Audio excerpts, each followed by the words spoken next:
आपण पाहताय महाधुरा। सिंधुदुर्ग शेजारी असणाऱ्या राजकोट या जलदुर्गावर भारतीय नौदलामार्फत बसवला गेलेला आणि भारताचे पंतप्रधान नरेंद्र मोदी यांनी अनावरण केलेला पुतळा आज कोसळला। गेल्या वर्षीच हा पुतळा बसवण्यात आला होता। तेव्हाच हा पुतळा घाई गडबडीने बसवल्याची तक्रार अनेकांनी केली होती, पण आज एका वर्षात हा पुतळा पडलेला आहे। ही अतिशय क्लेशदायक घटना आहे, कारण नौदलासारख्या प्रख्यात आस्थापनेने केलेले काम हे चिरंतन व्हायला पाहिजे होते, पण ते मजबूत झाले नाही याचाच पुरावा आज मिळालेला आहे। एका वर्षात शिवाजी महाराजांचा पुतळा खाली पडलेला आहे, यामुळे एक दुःखद ही घटना आहे।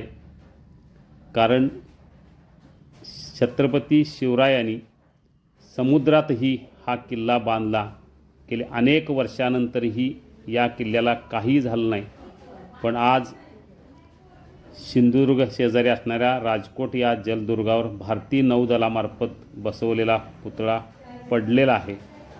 काही आक्षेप इतिहासतज्ञांनी यापूर्वीच घेतले होते की हा पुतळा मजबूत झालेला नाही। आज पुतळा पडल्यामुळं ही एक दुर्घटना मानली जाते, पण शिवाजी महाराजांचा पुतळा एका वर्षात पडला हे अतिशय दुःखद आहे।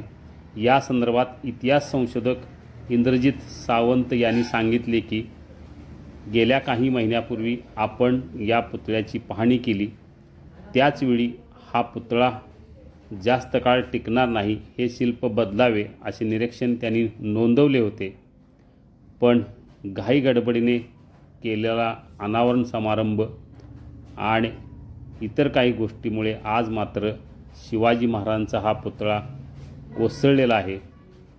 खरं तर ही अतिशय क्लेशदायक बाब आहे, कारण शिवाजी महाराजांचा पुतळा एका वर्षात कोसळल्यामुळं एक आपल्याला खरं तर हा अपमानकारक घटना आहे। पुतळा व्यवस्थित न बसवल्याचाच हा परिणाम असल्याची चर्चा आहे। गेल्याच वर्षी पंतप्रधान नरेंद्र मोदी, मुख्यमंत्री एकनाथ शिंदे, उपमुख्यमंत्री देवेंद्र फडणवीस यांच्यासह अनेक मान्यवरांच्या उपस्थितीत या पुतळ्याचे अनावरण झाले होते।